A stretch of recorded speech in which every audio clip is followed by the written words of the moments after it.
Hello students, this is the very first class of your prelims batch, 71st prelims batch, as well as this is the very first class of also modern India. तो modern India कहानी शुरू होती है advent of European से. But इस chapter को समझने से पहले वी नीड टू अंडरस्टैंड कि बीपीएससी में और other state PSC examination and also UPSC examination में क्वेश्चंस किस तरह के पूछे जाते हैं. But primarily I have been focusing on the state PSC pattern कि BPSC, UPPSC and other state PSC examination में इस particular topic से किस तरह questions पूछे जाते हैं. This is our primary concern. So before dealing with any topic in modern history or as so far in any subject, so what we need to do first, we need to analyze. हमें पहले इस बात को analysis करना बहुत important है कि questions का pattern कैसा है. So while doing this analysis of the PYQs, so advent of European chapter से, यूरोपियन के आगमन वाले चैप्टर से जो प्राइमरीली क्वेश्चंस पूछे गए हैं, सबसे नंबर 1 पोर्चुगीज पे बहुत ज़्यादा क्वेश्चन पूछे गए हैं. दिस मे बी बिकॉज कि पोर्चुगीज सबसे पहले आने वाले हैं और इनके साथ में बहुत सारे इन्होंने की इवेंट्स को पहले ये इस्टेब्लिश करने वाले. Point number 1. पॉइंट नंबर 2 कि आगे चल के यू विल सी कि ब्रिटिश के बारे में तो पूरी की पूरी मॉडर्न हिस्ट्री में पढ़ना ही पढ़ना है, स्पेशली उनके अराइवल के बाद से. तो जब ब्रिटिश का अराइवल होता है तो पोर्चुगीज का ऑलमोस्ट डिक्लाइन हो चुका होता है पावर. सो पोर्चुगीज से क्वेश्चन फ्रेम करने के लिए पहला चैप्टर ही इंपॉर्टेंट. इसके बाद पोर्चुगीज का बहुत ज़्यादा इंपॉर्टेंट रोल कहीं रहता नहीं है मॉडर्न हिस्ट्री में.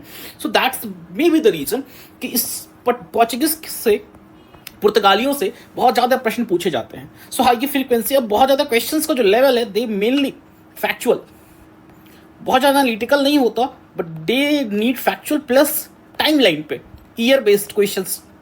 सो पहला हमने देखा कि फिर first is Portuguese, second factories and ports. ये जो यूरोपियंस हमारे यहाँ पे अराइवल कर रहे हैं तो कौन सी जगह पहली फैक्ट्री सेटअप कर रहे हैं, कौन ईस्ट साइड में कहाँ कर रहे हैं, वेस्ट साइड में कहाँ पे कर रहे हैं. तो this all become important. Also ports, तो इसकी भी अच्छी खासी फ्रिक्वेंसी है. सो ठीक है, this will also come during the hour lecture. Third, wars पे भी इंपॉर्टेंट है. मेनली जो हम फ्रांस और इंग्लैंड के बारे में बात कर रहे होते हैं तो France Anglo French rivalry during a Carnatic wars become very important. So इससे भी अच्छे खासे क्वेश्चन पूछे गए हैं. Number of 8 questions. Then company formation and trades, because this European while coming to India वे एज ए ट्रेडर आ रहे हैं. सो ट्रेडर के फॉर्म में while they are coming, so they are forming some companies. also Bharat में आने के बाद वो लोकल रूलर के साथ में ट्रीटीज वगैरह भी कर रहे हैं. सो यू विल सी कि ऑलमोस्ट इन दोनों के बाद सबसे ज्यादा क्वेश्चन कंपनी के फॉर्मेशन एंड ट्रीटीज के बेस्ड हैं जो लोकल रूलर के साथ में संधि वगैरह किया जा रहा है. Then again English French rivalry, more और लेस दोनों इसमें कवर हो जाएंगे. ठीक है. एंड फाइनली कुछ स्पेशल प्लेसेस वगैरह हैं जहाँ का ट्रेड इंपॉर्टेंस अच्छा खासा है. उसमें हम बंगाल, पटना का सॉल्ट पीटर, ओपियम वगैरह के बारे में हम पढ़ते हैं, जिसमें 4 क्वेश्चंस पूछे गए हैं. सो दिस इज बेसिकली इन चीज़ों को ध्यान में रखते हुए हमारा जो कोर्स का जो लेक्चर का होगा, जर्नी कुछ इस तरह से ही होगी कि हम जो प्रॉपर थीम्स स्टेट पीएससीज के that we need to cover. Apart from that अगर हम ये देखें कि कौन से क्वेश्चंस की फ्रीक्वेंसी बहुत हाई है, कौन से क्वेश्चन की फ्रीक्वेंसी बहुत हाई है जो बहुत ज़्यादा रिपीट होते हैं. So again year of Vasco da gamma arrival, ये बहुत इंपॉर्टेंट है. उसके बाद किसने कौन सा फर्स्ट पोर्चुगीज वॉइसराय था. सो ये सारे जो questions you can see this question, इनकी जो फ्रीक्वेंसी है they keep on repeating and all other state पीएससीज. जितनी भी स्टेट पीएससीज हैं यू विल सी इनमें इन सभी क्वेश्चंस की frequency is very high. So हमें again we will keep that in mind while going through our lectures. And apart from that question type analysis, so more or less जो questions आपके हैं factual in nature, सबसे important year based questions है. कौन से year में किसका arrival होता है, that is very very important. कौन से ईयर में कहाँ फैक्ट्री सेटअप होती है, कौन से ईयर में कौन से ट्रीटी होती है, कौन से वार्स होते हैं. This considerably this is the main driver, ये आपका मेन फोकस एरिया है. सो जब अपन इस पूरे लेक्चर को पढ़ेंगे, हम जब इस टॉपिक को पढ़ेंगे प्रॉब्लम्स का पॉइंट ऑफ व्यू से, advent of European, so we would try to focus हम proper chronology time line basis पे पढ़ें, हम समय की श्रृंखला के साथ इस चैप्टर को पढ़ें ताकि हमारे दिमाग में कहानी क्रोनोलॉजी के साथ क्लियर हो. उसके अलावा हमारा है true and false statements. Basically ये अगेन फैक्चुअल टाइप के question, statement based, true and false and statement based, 1 liner statement पूछ दिया और कुछ ट्रू एंड फॉल्स पूछ दिए. उसके बाद ज्योग्राफिकल लोकेशन, अगेन थोड़ी देर पहले हमने देखा था लोकेशन बेस्ड क्वेश्चन, पोर्ट कहाँ पे है, कौन सी फैक्ट्री कहाँ पे सेटअप है, कौन सा पर्टिकुलर प्रोडक्ट किस पर्टिकुलर ज्योग्राफिकल लोकेशन से ये ट्रेडर्स ले जाया करते थे. So again you will see geographical location plays very important role. So this 3 is important. Again battle and treaty based ये नंबर 4 पे. And cause and effect basically किन किन कारणों से क्या क्या हुआ. सो बहुत तो डिफिकल्ट नहीं क्वेश्चन पूछे जाते जैसे immediate cause of the Anglo French rivalry या फिर immediate cause of the Portuguese का पावर का डिक्लाइन. तो ऐसे प्रश्न यू कैन एक्सपेक्ट हियर. फिर match the following. Match the following में भी बहुत आपको डिफिकल्ट क्वेश्चंस नहीं पूछे गए हैं, सिंपल क्वेश्चंस कि ईयर देके you need to just match the following करो. फिर फैक्ट्रीज देके 4 फैक्ट्रीज दे दिए, 4 आपके यूरोपियंस का नाम दे दिया, you need to match those. सबसे जो कम क्वेश्चन पूछा गया that is from conceptual basis पे. ये कॉन्सेप्चुअल बेसिस पे बहुत ही लिस्ट क्वेश्चन पूछे गए हैं. सो while dealing with such kind of topics you need what you need. आपको इस एनालिसिस समझ में आ जाना चाहिए कि वी नीड टू अंडरस्टैंड सबसे पहले क्रोनोलॉजी. हमें टाइम लाइन पे पूरी अपनी हिस्ट्री को समझना बहुत जरूरी है. सेकेंड, हम हर फैक्चुअल जो फैक्ट्स हैं, तथ्य, उनको समझना बहुत जरूरी है. कौन से फैक्ट्स कहाँ पे फिट बैठेंगे. नंबर 3, आपको ज्योग्राफिकल लोकेशंस क्लियर होने चाहिए कि कौन से ज्योग्राफिकल लोकेशंस पे क्या चीजें हुई थी, कौन से ज्योग्राफिकल लोकेशन किस पर्टिकुलर चीज के ट्रेड के लिए फेमस था. Apart from that you should be treaty and battles जो अभी हम देखते चलेंगे. सो this is what on the basis of this analysis. ये हमारा एक कॉम्पास है. ये जो PYQs होते हैं वो हमारे लिए कॉम्पास होते हैं जिसके थ्रू हम अपनी लेक्चर को अपनी स्टडी जर्नी को प्लान करते हैं. सो हमने प्लान कर रखा है on the basis of this.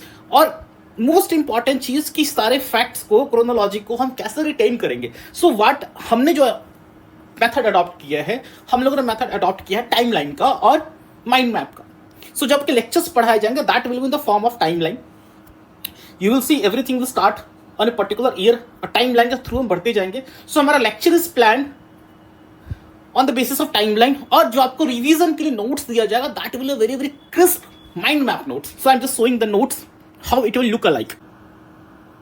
सो ये आपका जो माइंड मैप होगा वो कुछ इस तरह से होगा कि आप एक पेज में एक पूरे टॉपिक को रिवाइज कर सके. Basically this all lecture and notes are intended to make you equip for your prelims examination. So हम बहुत ज्यादा कॉन्सेप्चुअली और वो बहुत लॉन्ग पैराग्राफ्स में नहीं जाना चाहते. We need to have a crisp form of notes so that you can आप मल्टीपल रिवीजन कर सके. सो दिस इज व्हाट हम ये notes we will provide in the form of the mind map, Hindi and English दोनों में. And to आपको ये lectures के साथ में नोट्स चाहिए तो हमारे इस ग्रुप में, इस डिस्क्रिप्शन में व्हाट्सएप ग्रुप का लिंक दिया हुआ है जहां पे आपको ये सारे नोट्स मिल जाएंगे. Please join that group. And also we have launch our Pragyan test series powered by me, मतलब Pragyesh IAS. Actually, we have changed our name to Pragyapeeth. It sounds more like a knowledge system, wisdom system. So now it's Pragyesh IAS is now Pragyapeeth, and इस particular course में we are offering 38 core test. Plus we are offering you 60 mini test. Complete planner has been shared. Apart from that, you get complete lecture on YouTube. जो भी lecture आप देख रहे हैं, this lecture will come continuously on your YouTube so that you can complete your syllabus. You don't need to worry about anything. Plus जो mind maps मैंने दिखाया अभी, that is also included. Apart from that, weekly mentoring. आप weekly जितने भी हमारे बच्चे enrolled हैं, so they will get weekly mentoring plus dashboard analysis, उनका परफॉर्मेंस एनालिसिस के साथ कैसे मूव कर रहे हैं. So all this things and this is at a very minimal cost. We have launch this entire complete package for prelims only in 499. So you anyone who is, कोई भी ऐसा बच्चा जो looking for a complete comprehensive package कि भैया मुझे सिर्फ एक कोर्स चाहिए जहां से मेरा कंप्लीट प्रीलिम्स कवर हो सके, तो this is a course for you. Just मतलब 5 रुपए 1 रुपए के चाय के कॉस्ट पर डे से भी कम पे this course is for you. So plus all this things features. So this lecture will be taken by me, Pragyesh. I have consistently cleared UPSC prelims 5 times with significant margin. In fact, in my very first attempt, I scored 142 in UPSC prelims. So I have very ample experience and every time I scored way above than cutoff. So I have very good idea, क्योंकि मेरी strategy होती थी कि PYQ based analysis मेरी होती थी and PYQ based analysis के basis पे ही I used to cover my syllabus. So PYQ always served as compass for me. And this is what same thing I'm going to implement in BPSC 71st prelims also. So this is what you will get in this particular lecture. Apart from that, you can also get this entire brochure from our website as well as from our WhatsApp group and Telegram channel. So before starting that, now let's coming to our core topic, advent of European का आगमन. So बहुत ही एक simple सा question I would like to start कि आखिर सोचो ये सारे यूरोपियंस में एक छोटा सा कंट्री पोर्चुगल, पुर्तगाली सबसे पहले भारत में आते हैं. What was that? क्यों? वाई पुर्तगाली जो सबसे छोटे से पावर है वो भारत में आ रहे हैं? इनके भारत में आने के पीछे मोटिव क्या है? मसाला के लिए, स्पाइसेस के लिए, ब्लैक पेपर, काली मिर्च. मतलब अभी के जमाने में तुम सोच के देखो कि तुमको काली मिर्च को लाने के लिए तुमको समुद्र में ऐसे जगह पे जाना है तो तुमको बिल्कुल भी पता नहीं है. You don't know anything about that. वैसे उसके अलावा तुम्हारा शिप भी अच्छी नहीं है. कोई तुम्हारे पास स्टीम इंजन शिप नहीं है, नॉर्मल शिप है जो विंड के हवा के सहारे चलती है. तुम्हें रास्ता नहीं पता. तुम यूरोप में रहते हो जहाँ का क्लाइमेट ठंडा क्लाइमेट है, और उस ठंडे क्लाइमेट को छोड़ के तुम ट्रॉपिकल क्लाइमेट में जहाँ पे गर्मी उमस बहुत ज़्यादा है वैसे क्लाइमेट को पूरा क्रॉस करके तुम एक नए सी रूट के खोज में हो कि हमें ऐसा जगह पहुंचना है, हमें उस ईस्ट इंडीज वाले जोन में पहुंचना है, हम इंडिया उसके आसपास वाले जोन को खोज करनी है एक इंडिपेंडेंट समुद्री रास्ते की, ताकि हम मसाला ला सकें. सो आज के डेट में अगर तुम्हें ये कोई एडवेंचर, तुम्हें ये कोई काम बोले तो यू विल फील सरप्राइज्ड कि यार नहीं यार, मसाले के लिए कौन इतना दूर जाएगा. But this actually happened. एक काली मिर्च के खोज ने क्लोव, लौंग और सिनेमन मतलब दालचीनी, इन सभी चीजों को खोज ने पूरे विश्व के इतिहास को बदल कर रख दिया. इंटायर कोलोनियलिज्म, उपनिवेशवाद, साम्राज्यवाद की नींव इन मसालों की खोज से शुरू होती है और उसके लीड लिया पोर्चुगल. इंग्लैंड भी था, फ्रांस भी है, but why Portugal is taking lead? पुर्तगाली सबसे आगे क्यों है? So will take about this question बहुत ही सिस्टमैटिक, बहुत ही स्टोरी टेलिंग वे में. एक ऐसा लेक्चर जो पूरे क्लास आपको बांध के रखेगा, ये सोचने के लिए, मजबूर करने के लिए कि history is not only just mugging of the facts, rather history is all about learning the concept, listening the story. तो सबसे पहले इस बात को समझो कि ये हमारे पुर्तगाली हैं. यहां पे ये अगर देखोगे यूरोपियन कॉन्टिनेंट के तो सबसे वेस्टर्न साइड में है, मेनलैंड के सबसे वेस्टर्न साइड में है, सबसे पश्चिमी भाग में है, वेस्टर्न साइड में है. एंड दिस ये जो पूरा पार्ट है जिसमें पुर्तगाल, पोर्चुगीज एंड स्पेन दोनों हैं, इस पूरे पार्ट को हम बोलते हैं Iberian peninsula. Iberian peninsula, Iberian peninsula.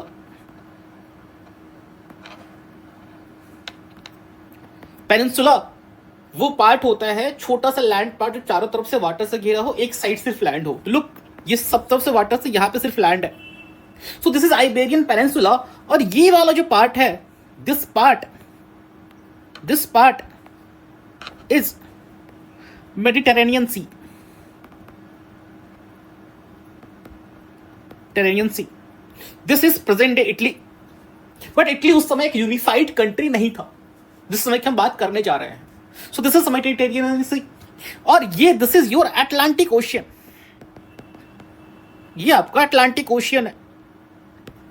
सो मेडिटेरेनियन सी से कोई अगर निकल के अटलांटिक ओशियन में जाना चाहे तो this is the small passage, इस स्मॉल रास्ते के थ्रू जा सकता है, जिसको हम स्ट्रेट ऑफ जिब्राल्टर कहते हैं, जिसको हम स्ट्रेट ऑफ जिब्राल्टर कहते हैं. And look, this strait of Gibraltar will play very important role, क्योंकि जो इसको कंट्रोल करेगा वो मेडिटेरेनियन से अटलांटिक ओशियन में जाने वाले इंटायर ट्रैफिक को कंट्रोल करेगा. सो ये मेडिटेरेनियन सी, और यहां से जाना है Atlantic. So this is the passage, और इस पैसेज को स्ट्रेट ऑफ जिब्राल्टर कहते हैं. इसके ठीक नीचे यूरोप है, इसके ठीक नीचे अफ्रीका है. So this is Africa, this is your Iberian peninsula. ये आपका यूरोप का मेन बॉडी है, ये इटली है, so this is the structure, geographical structure जहां पे पोर्चुगीज और पोर्चुगीज को स्टैब्लिश करना कि बहुत बड़ा मैरिटाइम पावर इमर्ज होंगे, और इसके इमर्जेंस में ये ज्योग्राफिकल लोकेशन इनका बहुत इंपॉर्टेंट रोल प्ले करने वाला है. So we moving further. So what we see कि इस पर्टिकुलर टाइम पे जब हम इस टाइम फ्रेम में हैं, सो इंडिया से और स्पेशली जो साउथ ईस्ट एशिया वगैरह से जो ट्रेड हो रहा है, दैट ट्रेड आपका अरेबियन सी होते हुए स्ट्रेट ऑफ हॉर्मुज या फिर ये वाला इजिप्ट वाले रास्ते से होते हुए यहां से जाओ. उस समय अभी जब का स्वेज कैनाल है वो स्वेज कैनाल से उस समय नहीं था. सो स्वेज कैनाल वाले रास्ते नहीं था, तो यहां से बाई शिप कार्गो आया. उसके बाद यहां से मेडिटेरेनियन में आपका शिप के थ्रू ये गया, और बेसिकली इसमें जो कंट्रोल होता था इस ट्रेड के ऊपर में, ये वेनिशियन एंड जियोनिस का कंट्रोल था. This are small city state. जो मैं वेनिस की बात कर रहा हूँ, जियोनिस की बात कर, जेनोवा का बात कर रहा हूँ, these are the small city state in the part of Italy. So basically ये जो लैंड बेस्ड ट्रेड रूट है, बेसिकली यहाँ पे क्या हो रहा है कि कुछ दूर तक सी से कैरी होता है, और जो ये दो रास्ते हैं, एक तो तुम्हारा ये वाला रास्ता है, दूसरा रास्ता है गल्फ ऑफ हॉर्मुज के थ्रू. तो जब वो आएगा तो टर्की को पास करते हुए ये है तुम्हारा प्राइम लोकेशन इस्तांबुल, जो आज का प्रेजेंट इस्तांबुल है. इसको क्रॉस करते हुए that will go, this is sea of Marmara and this is Bosphorus strait यहाँ पे, और इसको क्रॉस करके ये लैंड बेस्ड ट्रेड रूट है. This is your land based trade route and this is going further. तो इस तरह से तुम्हारा उस समय का ट्रेड कैरी आउट हो रहा है.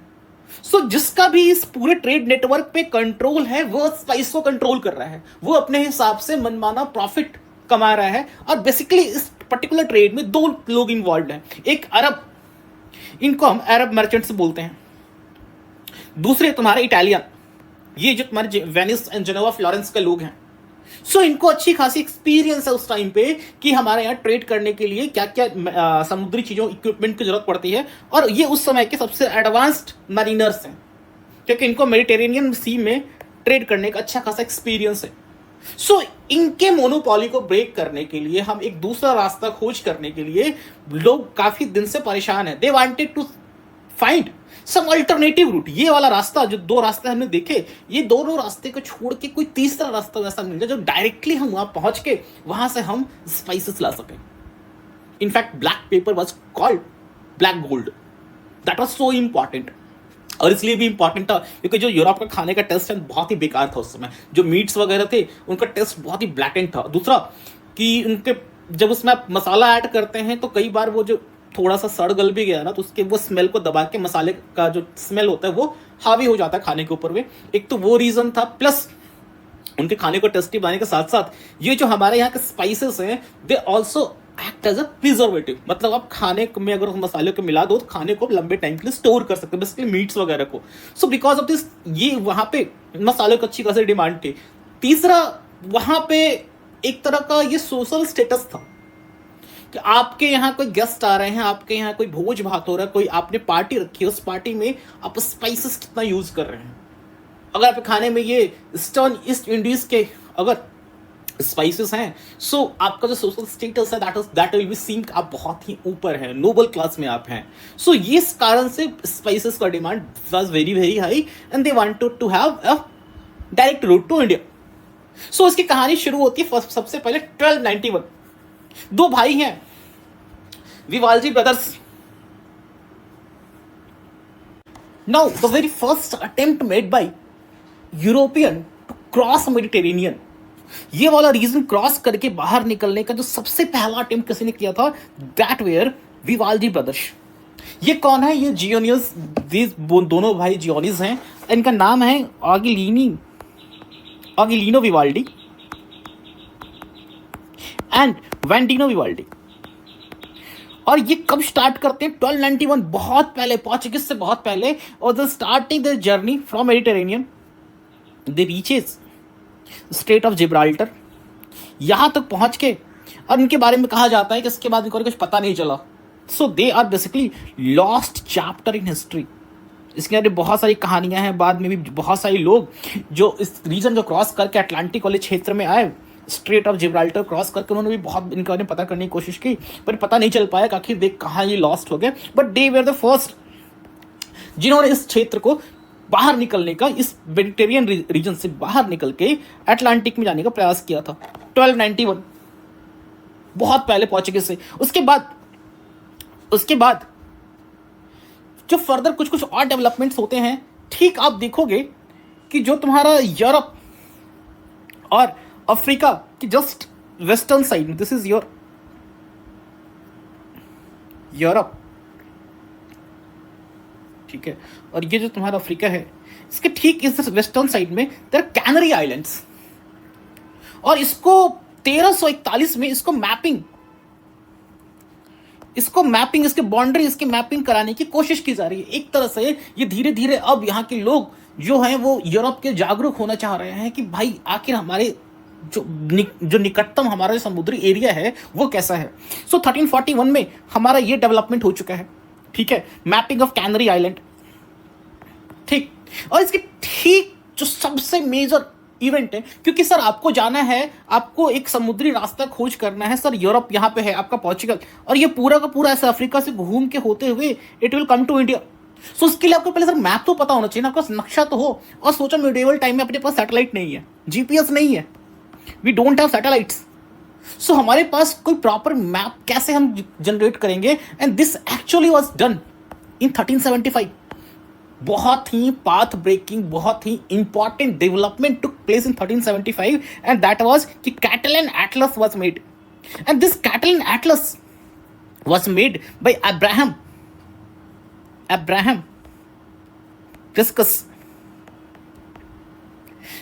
क्रिस्कस ऑफ कैटलोनिया, स्पेन का है, वो कैटलोनिया का है, इसलिए इसका नाम पड़ा कैटलन एटलस। और कैटलन एटलस अभी के जैसा मैप का जैसा नहीं था, इसके एटलस में आपको बहुत सारे रिलीजियस कहानी भी मिल जाएगी। इसके मैप पे आपको ऐसे ऐसे लोग, वहाँ किस तरह के लोग होते हैं उसने ये भी इमेजिन किया, लोगों के बारे में दिखाया, वहाँ की संस्कृति के बारे में दर्शाया।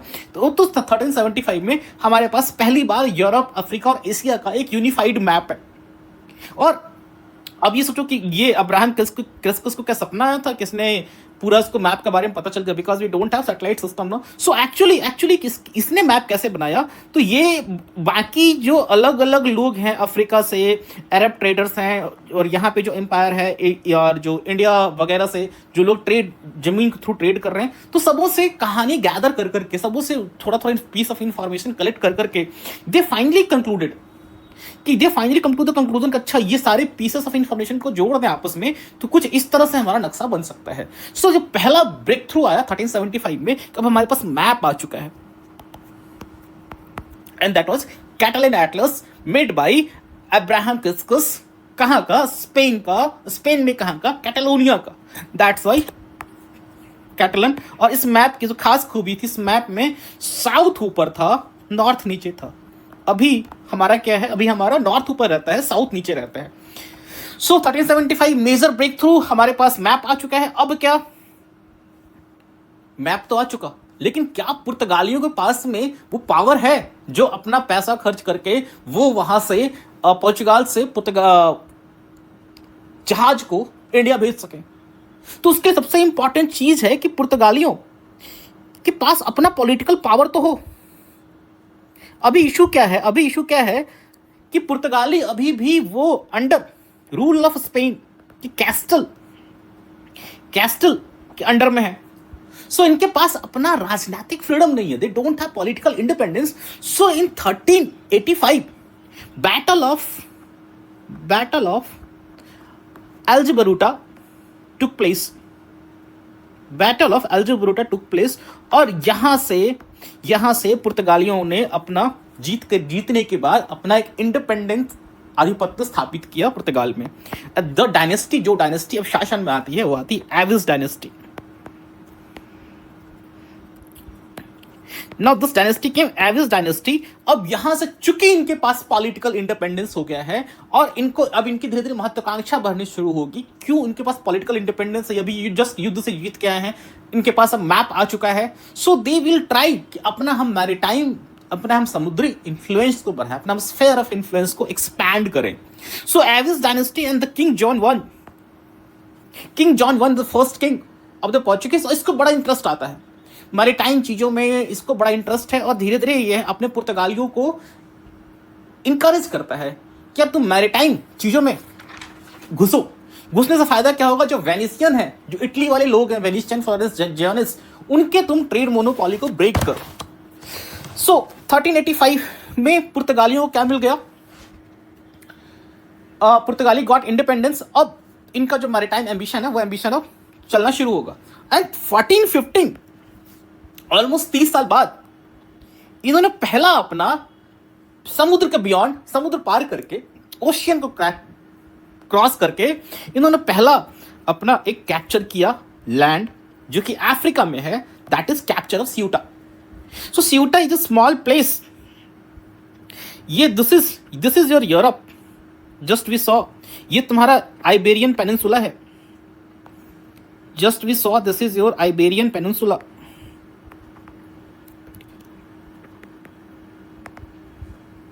ये पोर्चुगीज, और इनको अब चाहिए maritime expansion.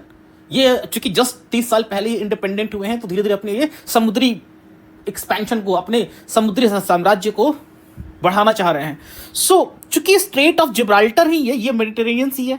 Just we saw ये वाला पार्ट पूरा मेडिटेरेनियन सी है, और ये यहां से भी कोई सा ट्रेड निकल के जाएगा इधर, तो इसी चोक पॉइंट से जाएगा. उसको चोक पॉइंट बोलते हैं, जो बहुत ही नैरो पैसेज होता है, जहां से स्ट्रेट तो खैर बोलते हैं, लेकिन अगर वो मेन लाइन ऑफ कम्युनिकेशन बन जाए, वहीं से सारा शिप वगैरह पास करे, उसको चोक पॉइंट बोलते हैं. सो strait of Gibraltar become very important point. So strait of Gibraltar से इनको लगा कि अगर स्ट्रेट ऑफ जिब्राल्टर कंट्रोल कर लेंगे तो हम यहां से जो भी ट्रेड पास होगा उसको हम कंट्रोल करेंगे, उसको हम मैनेज कर लेंगे. And this is the small part here, this is a very very small part here, this is Ceuta.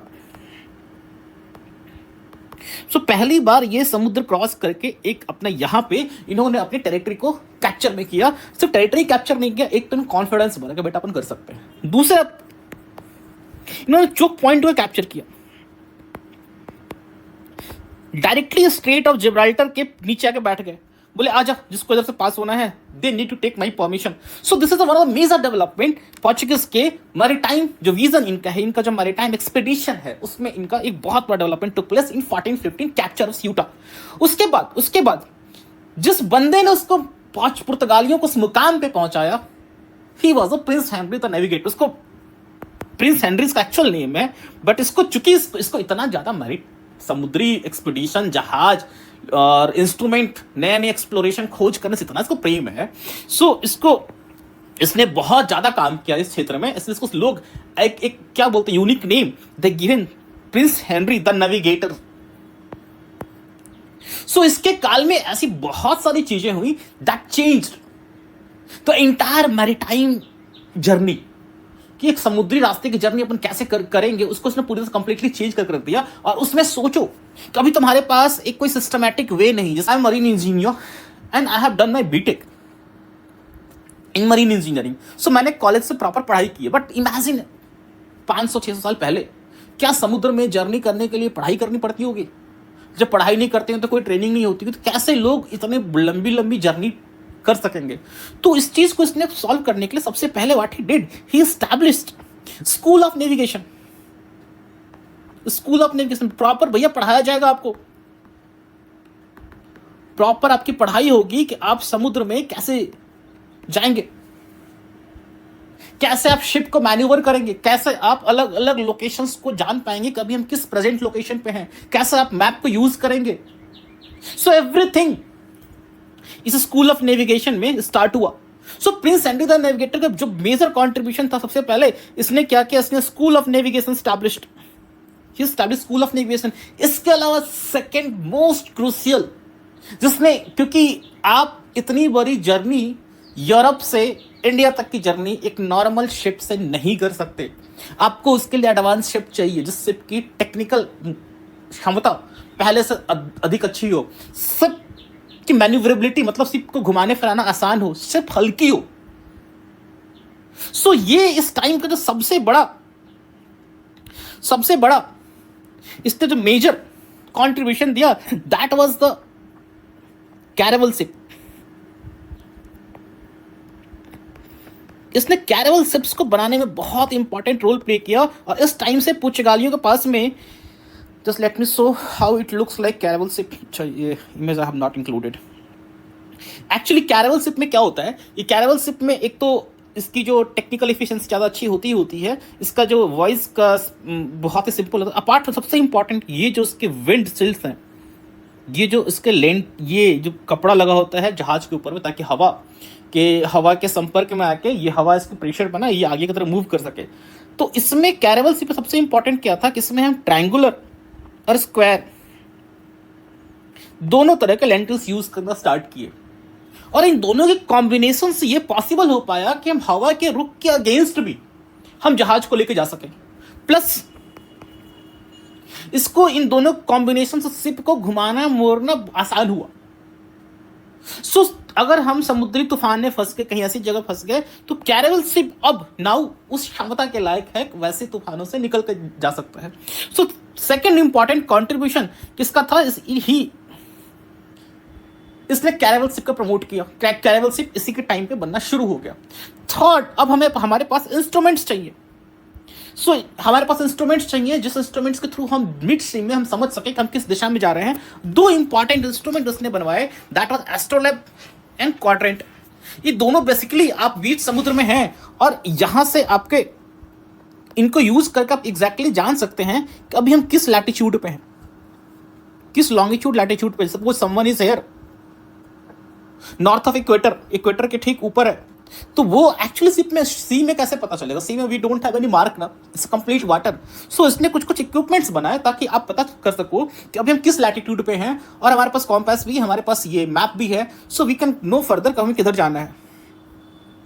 So Prince Henry the Navigator के टाइम पे इसके 3-4 मेजर कॉन्ट्रीब्यूशन थे। फर्स्ट किसने क्या किया, इसने तुम्हारा स्कूल ऑफ नेविगेशन, बेसिकली एक कॉलेज एस्टैब्लिश किया जहां पे अब मरीनर्स को पढ़ाया जाएगा, प्रॉपर कोर्स पढ़ाया जाएगा कि शिप बिल्डिंग से लेके शिप की जर्नी तक एवरीथिंग। दूसरा, इसने कैरेवल शिप को बनवाया। कैरेवल शिप बनाने से फायदा क्या हुआ, आपकी जर्नी बड़ी आसान हो सकती है। अब जर्नी यूरोप से इंडिया तक पहुंचना now is bit easier than earlier. Third, the very most important चीज, इसने टेक्निकल इंस्ट्रूमेंट्स भी बहुत सारे बनवाए जिसके थ्रू अब जर्नी को हम डायरेक्शन दे सकते हैं। प्लस ये जो भी लोग समुद्री यात्रा को में एक्सप्लोर करना चाहते थे, बाहर जाना चाहते थे, वो इनको ये प्रमोट करता था। सो इनको ये स्पॉन्सरशिप दिया करता था। सो ये लोगों को इनकरेज करना, ये इसने एक ऐसा पुर्तगालियों में एक ऐसा कल्चर सेटअप किया कि भैया तुम अगर बाहर जाना चाहते हो तो तुमको फिर एक तरह से बहादुर का दृष्टि देखा जाएगा, तुम्हें रिवार्ड दिया जाएगा, प्राइज दिया जाएगा। सो प्रिंस हेनरी द नेविगेटर, इसने कंप्लीटली चेंज कर दिया सिस्टम को। सो अब यहाँ पे पुर्तगालियों के पास में सब कुछ है। पुर्तगालियों के पास में शिप है, पुर्तगालियों के पास में स्किल है, पुर्तगालियों के पास में विल है। विल मतलब वहां पे एक ऐसा आदमी बैठा हुआ है जो चाहता है कि हम प्रॉपर एक्सप्लोरेशन कर सके। एवरीथिंग इज रेडी, सिर्फ एक क्लिक की जरूरत है। जैसे अपन पढ़ाई कर रहे होते हैं और हमारी प्रिपरेशन ठीक ठाक चल रही होती है, लेकिन वो जो लास्ट मोमेंट किक तब आता है जब हमारे पास एग्जाम का डेट चलाता है। when we exactly came to know official notification आ गया कि एग्जाम इतने तारीख को है, सो हमारे पढ़ाई में गियर अप हो जाता है। We shift our gear. अभी तक we are in preparation mode, ठीक है ये कर लेंगे वो कर लेंगे, but now we start consolidating. Similarly we needed at that times कोई ऐसी एक घटना हमें चाहिए थी जिस घटना के थ्रू वी कैन, ये पुर्तगाली अब फटाक से दे विल स्टार्ट कैप्चरिंग को इंडिया में घुसना है हमें। और वो घटना घटी 1453। 1453 became very very important year. कुछ लोग तो ये कहते हैं, कुछ हिस्टोरियंस का ये मानना है कि मॉडर्न हिस्ट्री की शुरुआत 1453 से होती है। मॉडर्न हिस्ट्री की शुरुआत 1453 से होती है। और एक्चुअली 1453 में हुआ क्या था? 1453 में fall of Byzantine empire. Basically fall of Byzantine empire, why it's important कि कॉन्स्टेंटिनोपल मतलब जो आज का प्रेजेंट इस्तांबुल है, दैट इज योर जो टर्किश और ये टर्किश ऑटोमन, जो टर्किश हैं ऑटोमन बहुत दिन से प्रयास कर रहे हैं कि यार हमें ये Byzantine empire basically Roman empire का एक्सटेंशन है। रोमन एम्पायर बीच में 4th सेंचुरी बीसी से चला आ रहा है, बीच में गैप होता है, फिर उसी का एक्सटर्न पार्ट ये बैजेंटाइन एम्पायर, बेसिकली कह सकते हैं रोमन एम्पायर। और चूंकि इस टाइम पे जो सारा का सारा ट्रेड हो रहा है तुम्हारा इंडिया से, वो इधर से आ रहा है, ये टर्की होते हुए, इसको क्रॉस करते हुए ये यूरोप में जाता है, दूसरा मेडिटेरेनियन सी होके जाता है। सो चूंकि रोमन एम्पायर है, ब्रिटिश एम्पायर है, तो यहां पे सॉरी यूरोपियन एम्पायर है, तो यहां से ट्रेड के लिए बहुत ज्यादा दिक्कत नहीं है। लेकिन व्हाट हैपेंड इन 1453, जो महमूद टू महज 21 साल का एक लड़का है, and he captures last capital of Byzantine empire, that is Constantinople. In fact Netflix पे इसकी तुम सीरीज भी देख सकते हो, बहुत अच्छी सीरीज है। और इसने बेसिकली इसने बहुत एडवांस कैनन्स वगैरह यूज किए थे। फाइनली इसने बैजेंटाइन एम्पायर खत्म किया, और ये पूरा का पूरा क्षेत्र came under the control of, ये इधर वाला भी Ottoman empire. And Ottoman empire क्या है भैया? Ottoman empire is Muslim empire. So दो प्रॉब्लम अब यहां से यूरोप को हुई। एक तो जो ट्रेड रूट था यहां से इंडिया वाला, वो ट्रेड रूट अब नेटवर्क ऑटोमन कंट्रोल में आ गया। अब ऑटोमन चाहेगा कि मैं जितना अधिक से अधिक इन लोगों से टैक्स पैसा वसूल सकूं। दूसरा क्रिश्चियनिटी वर्सेस मुस्लिम का भी इशू क्रिएट हो गया। और इशू आज से नहीं है, ये इशू बहुत पहले से आइबेरियन पेनिनसुला में, ये इशू बहुत पहले से। इनफैक्ट जो कैप्चर ऑफ स्यूटा है 1415 में, उसमें जो हमने देखा 10 साल पहले, उस कैप्चर ऑफ स्यूटा के पीछे भी यही कारण है। एक कारण ये भी है कि हमें जितने भी एरियाज है वहां से मुस्लिम रूलर्स को हटाना है, मुस्लिम एरिया को कैप्चर करना है, और उसको वो लोग बोलते हैं पॉलिसी ऑफ रिकॉन्क्विस्टा।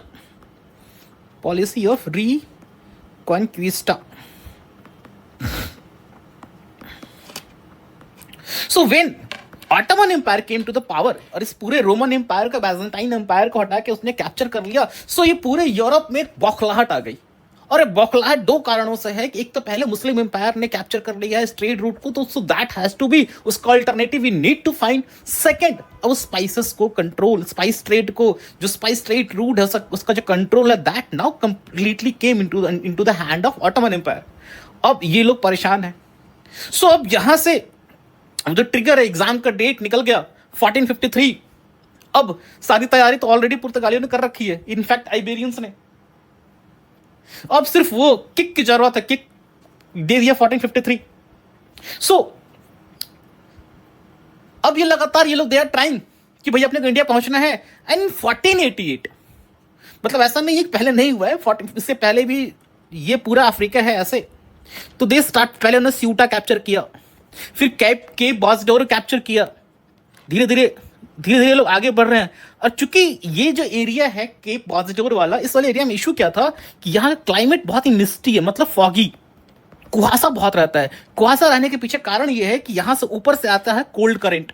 आप लोगों ने ज्योग्राफी पढ़ा होगा, ये भी आगे अपन ज्योग्राफी में पढ़ेंगे कि जब भी कोल्ड करंट, और यहाँ सहारा से गर्म गर्म हवा आ रही है, इधर से वार्म करंट, तो जब भी कोल्ड करंट और वार्म करंट मिलती है, ठंडी समुद्री धारा और गर्म समुद्री धारा, ऊपर से ये गर्म हवा, सो ये यहाँ पे फॉगी सिचुएशन क्रिएट कर देता है, मिस्टी सिचुएशन। यहाँ फॉग्स बहुत है।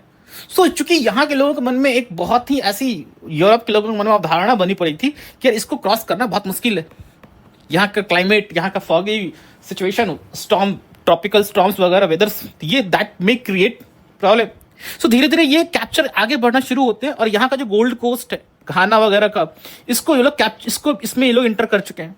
फिर आगे जब ये एक बार कर लेते हैं, सो पुर्तगालियों ने अपना एक नया सिस्टम क्रिएट किया कि जैसे जैसे हम अफ्रीका के आगे बढ़ते जाएंगे, हम अपने पिलर गाड़ते जाएंगे, जिसको हम पैद्रोन्स कहते हैं।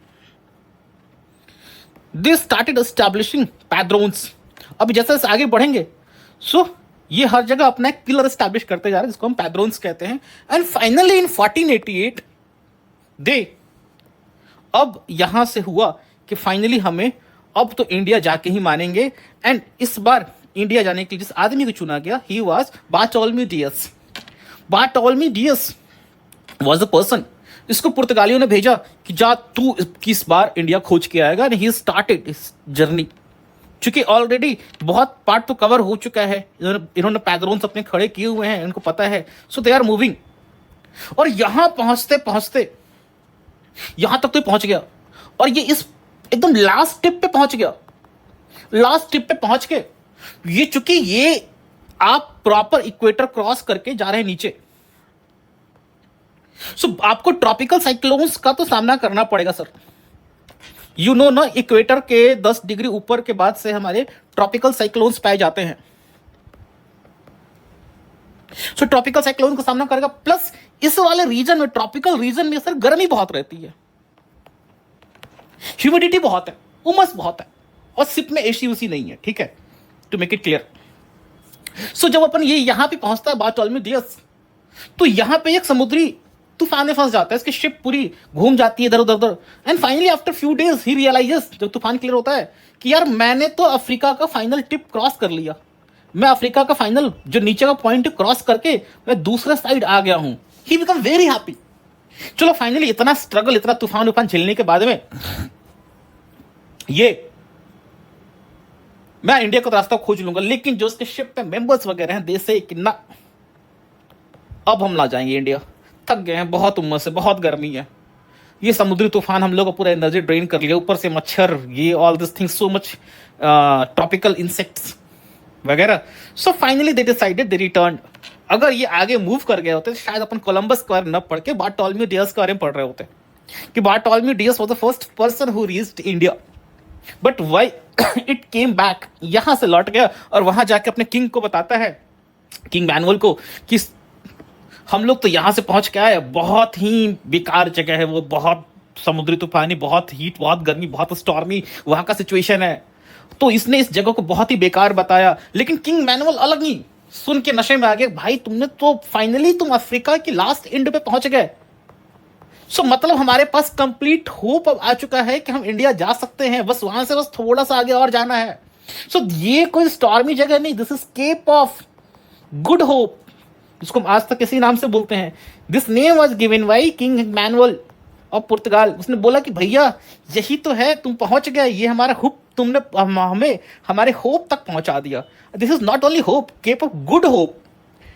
सो बारथोलोम्यू डियास ने वो ऑलमोस्ट सारा काम कर दिया था, अब सिर्फ कोलंबस को एंड वास्को डी गामा को वहां से चलना है।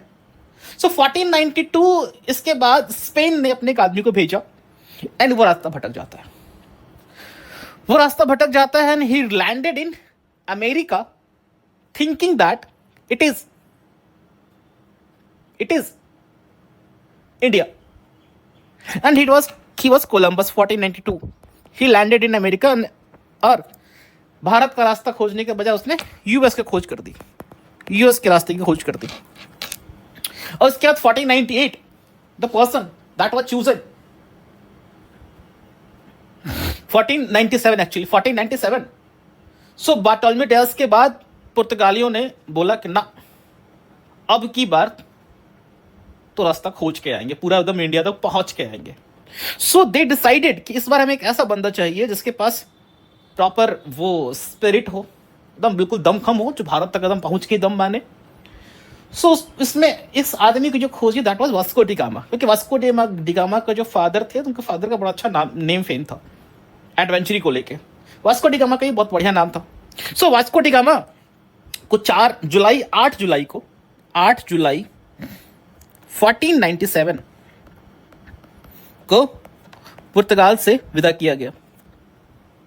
4 शिप लेके निकलता है ये, साओ गैब्रियल, जिसपे खुद होता है ये साओ गैब्रियल, शिप 1। दूसरा होता है साओ राफेल, जिसपे इसका खुद का भाई होता है Paulo D Gama, and unfortunately ये मर जाता है इसी जर्नी में। साओ गैब्रियल, साओ राफेल, एक और शिप होती है बेरियो, एंड 4th एक स्टोरेज शिप जिसपे लोग खाना पीना सब स्टोर किए होते हैं, रसद, दैट वाज साओ मिग्नेट।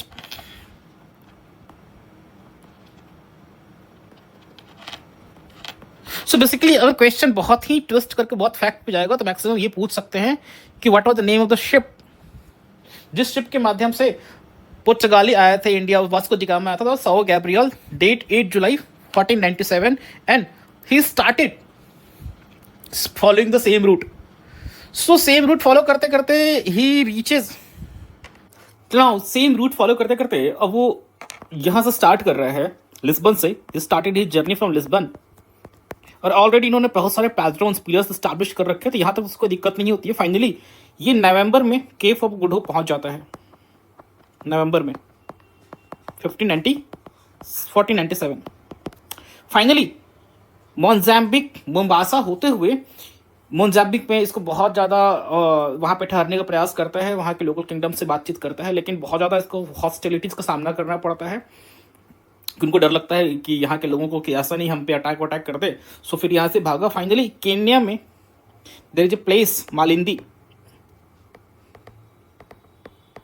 यहाँ पे आकर पहुँच के इसको थोड़ा हेल्प मिलता है, और फिर फ्रॉम हेयर इसने गुजराती पायलट का हेल्प लेता है। And the name of the Gujarati pilot, क्योंकि इसको गुजरातियों को यहाँ से ट्रेड कनेक्शंस वेल एस्टैब्लिश्ड हैं, they know this route very well. और चूंकि इसको यहाँ तक तो पता है, ये वाला रूट इसने ट्रैवल कर लिया, बट इसको यहाँ से इंडिया का ट्रैक बहुत अच्छे से पता नहीं है। So he took the help of one Gujarati guide pilot, and his name was Kansi Malam. Kansi Malam, you can remember him, Kansi. So इसके हेल्प से ही landed in Calicut. So he lands up at Calicut in 20 May 1498। So ये हमारा पहला हमारा ये पुर्तगालियों का आगमन है, और पहला हमारा सी रूट अब स्टैब्लिश हो गया। अब ये यहां पे आया किस चीज के लिए है? He has came here for spices. So ऐसा तो है नहीं कि उतरेगा वहां पे तुरंत, वहां पे से वो काली मिर्च, लौंग, सिनेमन खरीदा, निकल लिया। So what immediately he went, जो कैलिकट का रूलर है, कैलिकट का रूलर कौन है? जैमोरिन। सो इस जैमोरिन के पास जाता है मिलने के लिए, और ये पुर्तगाल से ये उनके लिए गिफ्ट लेकर आया हुआ है। गिफ्ट में ये क्या लेकर आया है? बीड्स, सोना चांदी का नहीं, नॉर्मल बीड्स वगैरह, क्योंकि बहुत ज़्यादा अभी पुर्तगाल में इंडिया के जैसा वो रिच नहीं है। So the kind of gift ये जो लेके आता है जैमोरिन के लिए, वो जैमोरिन को बहुत पसंद नहीं पड़ता है। जैमोरिन बहुत इंटरेस्टेड नहीं है वास्को डी गामा के साथ ट्रेड करने के लिए।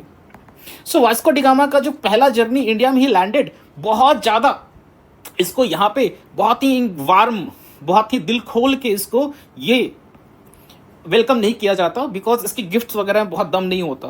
प्लस और जो यहाँ पे दूसरे ट्रेडर्स हैं, लाइक अरब ट्रेडर्स क्यों? क्योंकि अरब ट्रेडर्स का यहाँ पे मोनोपोली है। ये जो ट्रेड रूट है, यहाँ से इंडिया का जो ट्रेड रूट है, इधर ये गल्फ ऑफ हॉर्मुज, और इस जो हॉर्मुज स्ट्रेट के थ्रू होते हुए या तो आप ये रूट पकड़ें, लैंड रूट, ये इस्तांबुल होते हुए ऐसे करके आप पुर्तगाल में जाए, तो ये यहां से यहां वाला ट्रेड अरब मर्चेंट्स इसको कंट्रोल करते हैं। ये वाला दूसरा ब्रांच आप ऐसे लेके जाएंगे, और ये वाला पार्ट कंट्रोल किया जाता है थ्रू वेनिसियन, ये इटली वाले जो लोग हैं। सो ये जब यहां पे डायरेक्ट सी रूट के थ्रू स्टैब्लिशमेंट किया जा रहा है, डायरेक्ट ये कैलिकट पहुंच रहा है, तो बहुत लोगों को प्रॉब्लम हो रही है। और जो मेन प्रॉब्लम हो रही है किसको हो रही है? ये जो अरब ट्रेडर्स हैं, जो ऑलरेडी ये वाला रूट फॉलो करके ये जो शिपिंग लाइन अरेबियन सी में स्टैब्लिश किया हुआ है थ्रू अरब ट्रेडर्स, इनको प्रॉब्लम है। तो ये अब नहीं चाह रहे हैं कि ये जो डायरेक्ट यूरोप वाले डायरेक्ट यहां से भारत से डायरेक्ट सी लाइन, सी कम्युनिकेशन को स्टैब्लिश करे, ट्रेड रूट स्टैब्लिश करे। सो ये भी जो जैमोरिन है, जैमोरिन के दरबार में जैमोरिन को वास्को डी गामा के खिलाफ भड़काया जाता है। और यहाँ पे फाइनली ये सारे हॉस्टिलिटीज के बाद अगस्त 1498, अप्रॉक्स 3 महीने के बाद, वास्को डी गामा यहाँ से लौट जाता है अपने वापस घर के लिए। वहाँ जाने के बाद ये यहाँ से काली मिर्च वगैरह लेके गया होता है, कुछ इसने वहाँ से लोकल खरीद लिया होता है, और उस काली मिर्च को ले जाने के बाद ही रियलाइज्ड कि उसको 60 टाइम्स प्रॉफिट होता है। सो एक बात तो बहुत क्लियर है कि ये ट्रेड है, ट्रेड प्रॉफिटेबल है। इतना बड़ा रिस्क जो उसने लिया, इतने बड़े सी रूट को खोजने का, वो रिस्क रिवार्डिंग है। और वहां पहुंचने के बाद इसको बिल्कुल एक योद्धा की तरह वेलकम दिया जाता है। King manual is very very happy. वो बोला भाई तू इतना बड़ा काम कर दिया, सो फाइनली तुमने सी रूट खोज दिया, तुम इंडिया पहुंच गए, अब तो मजा आ जाएगा यहां से। सो इन 1499 he reached Portugal and he was given very warm welcome. So इसके बाद अब चूंकि सी रूट एस्टैब्लिश हो चुका है, सो नाउ अब दूसरा एक बंदे को तैयार किया जा रहा है कि नाउ अब थोड़ा वास्को डी गामा को आराम दो, इसने बहुत बड़ा काम कर दिया, इसको बिल्कुल समाज में इसकी इज्जत प्रतिष्ठा बहुत बढ़ गई, इसके पास वेल्थ सब कुछ बहुत अच्छा है। तो now he was taking some rest and अब दूसरे इंसान को प्लान किया गया कि इसको भेजा जाए। And the next person who was Pedro Alvares Cabral. And इसके साथ समस्या क्या हुई, while starting his journey ये यहां से शुरू करते हैं, यहां पहुंचता है और ये यहां से डाइवर्ट हो जाता है। चूंकि इसके शिप में उस समय मेनली विंड के का जो दबाव होता था, हवा के दिशा में ही शिप सेल किया करती थी, तो उसके चक्कर में क्या होता है कि इसके शिप में गलती से इसकी शिप एक ऐसे आइलैंड से टकरा जाती है, एक ऐसा कोस्टल एरिया से टकरा जाती है जो out of nowhere accidentally he discovers Brazil.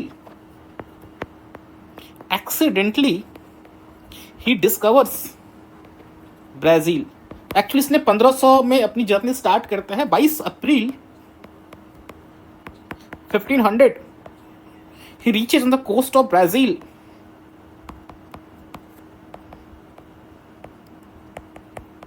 और यहां शुरुआत होती है एक अलग कहानी। पुर्तगालियों का एम्पायर अब सिर्फ इंडियन ओशन में भी नहीं, they reached to the Brazil. Later on they realize, उनको बाद में इस बात का एहसास होता है कि ब्राजील छोटा मोटा नहीं है, बहुत बड़ा ये एरिया है। सो दे फाइनली जो भी ब्राजील में अपना वहां पे भी अपना ये पैड्रोन जो उनका पिलर वाला कॉन्सेप्ट है वो स्टैब्लिश करते हैं। उसके बाद ही फाइनली रीचेस इंडिया।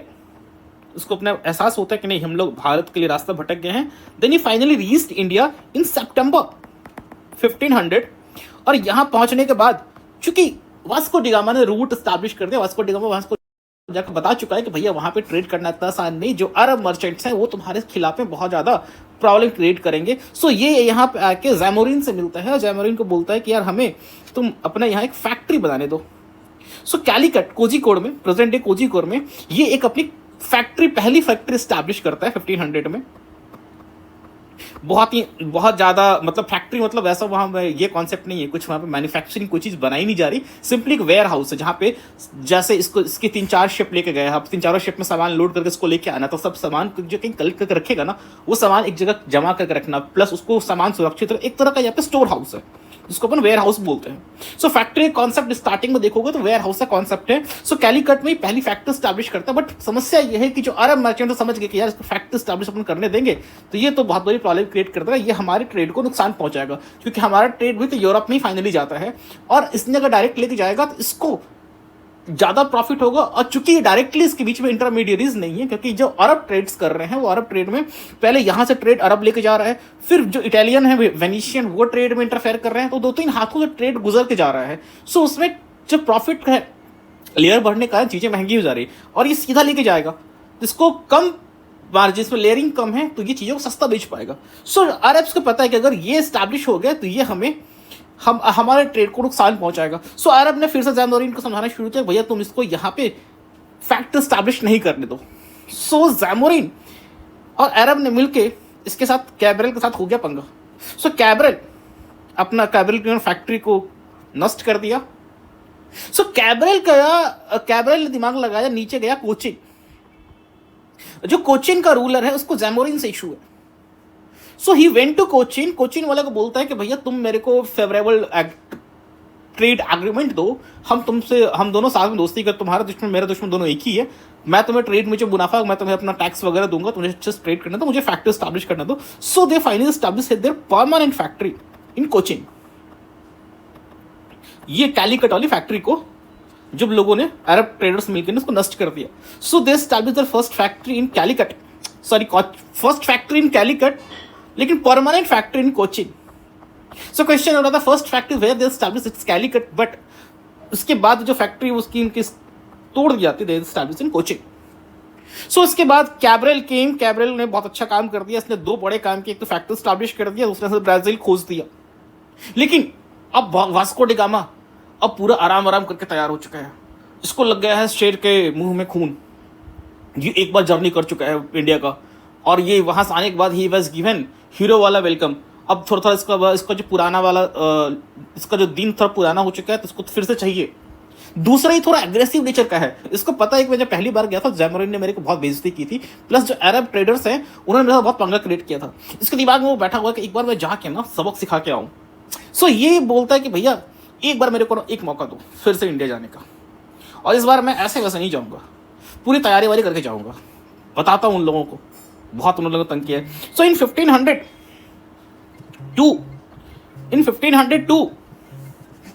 1502 जैमोरिन का जो दूसरा अटेम्प्ट होता है, उस अटेम्प्ट में जैमोरिन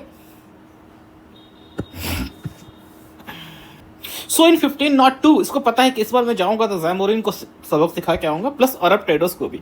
सो इस बार ये क्या करता है कि इसके जो शिप्स वगैरह होते हैं 20 शिप्स का ये लेके आता है पूरा फ्लीट, और इसके जो सारे शिप्स हैं सभी शिप्स में इसने वो अंदर में तोप वो फिट करवा के लेके आया है।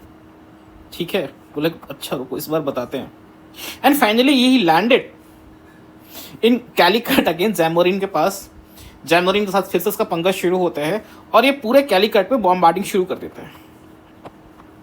और इनके पास सबसे बड़ा एडवांटेज क्या है कि जो पोर्चुगीज पावर है इनके पास मैरीटाइम में इनके पास सुपरमेसी है।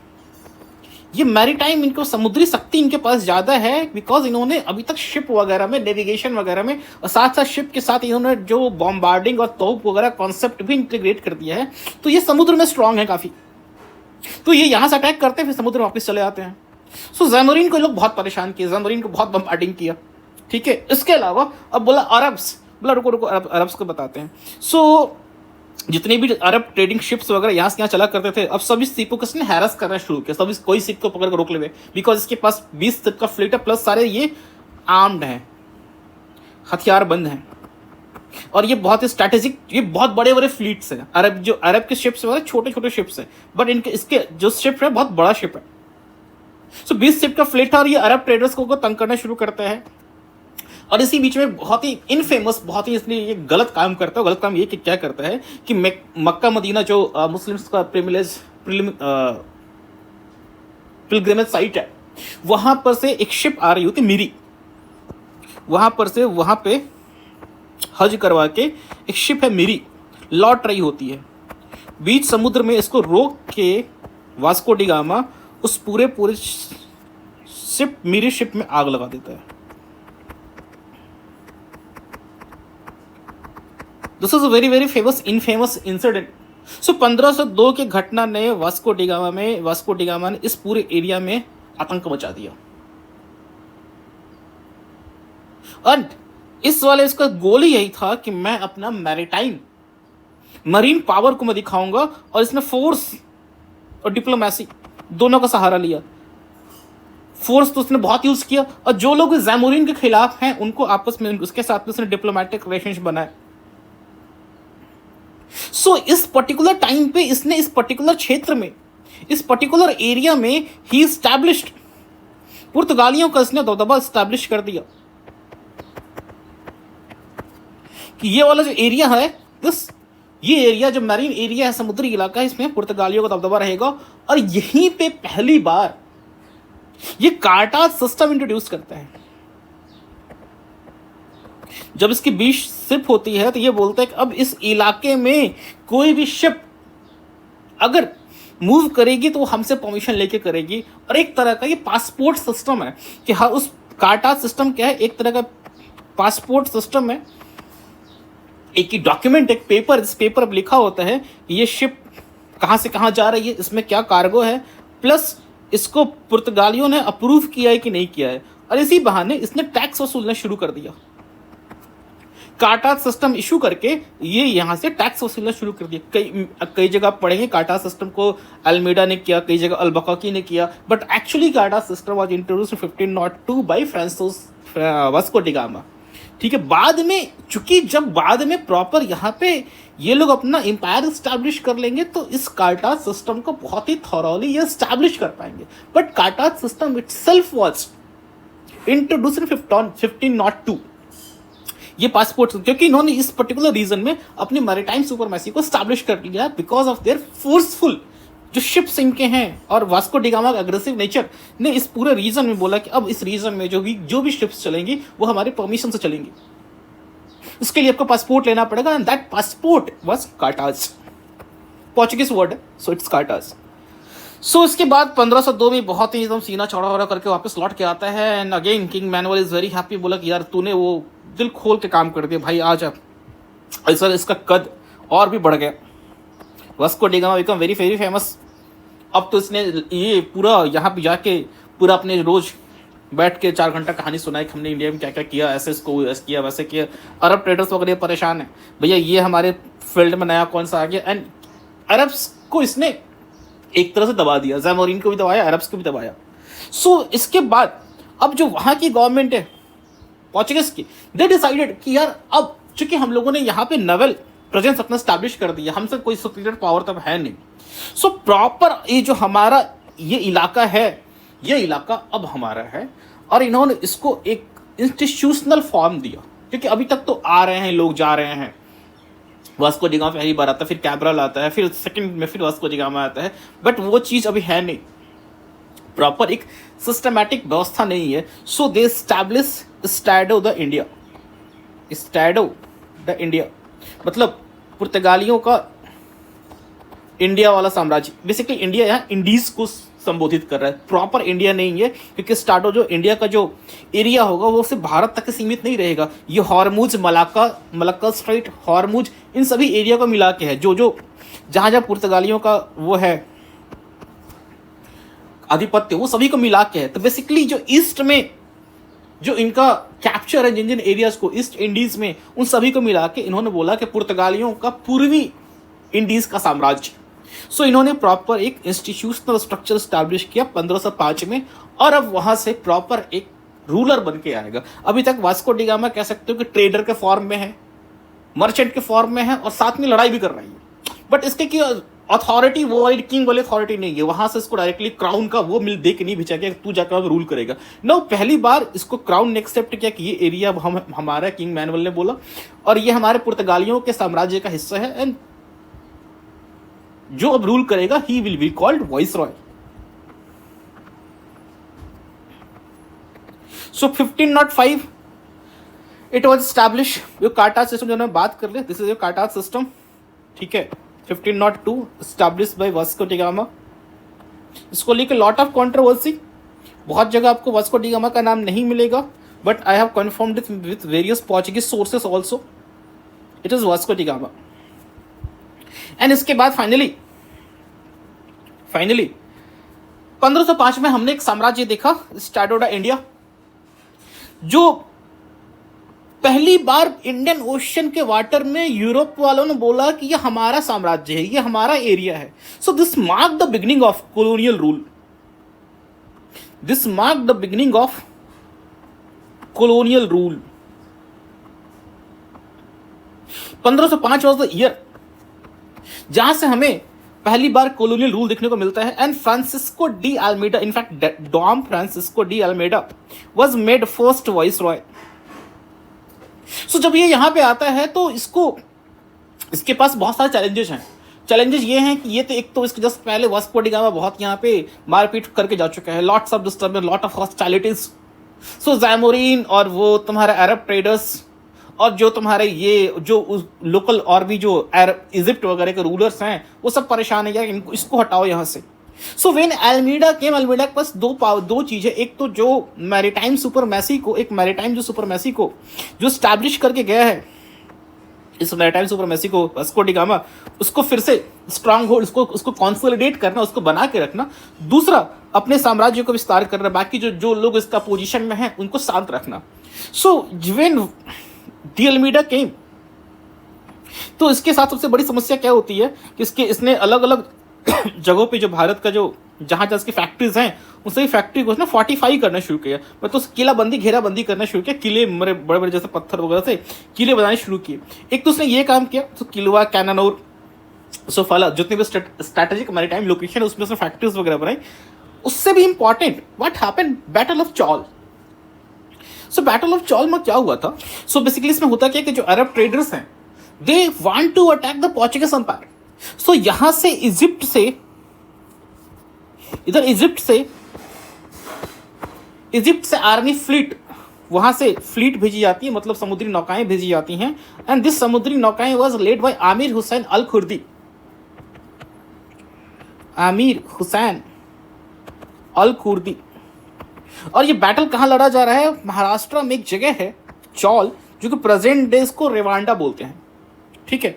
सो इस बैटल को फाइट किया जा रहा है, battle of Chaul. Battle of Chaul में पुर्तगालियों की तरफ से जो लीड कर रहा है, वो लीड करने वाला लड़का है फ्रांसिस्को डी अल्मेडा का बेटा Lawrence de Almeida. Lourenco de Almeida. And सबसे दुख की बात क्या है कि Lourenco de Almeida was killed. ये इस युद्ध में मारा जाता है. He was killed in this battle. और फ्रांसिस्को डी अल्मेडा एक बहुत ही पावरफुल और स्ट्रैटेजिक एक लीडर है. इसको इसीलिए चुन के भेजा गया है कि तुम स्टैट्यूट ऑफ इंडिया को स्टैब्लिश करो. So when he son died, ये कंप्लीटली रिवेंज वाले मोड में आ गया. अब ये बोला कि अब तो हम अरब ट्रेडर्स वगैरह को खाड़ के यहां से फेंक देंगे. So immediately after battle of Chaul we had battle of Diu. और इस battle of Diu was so decisive.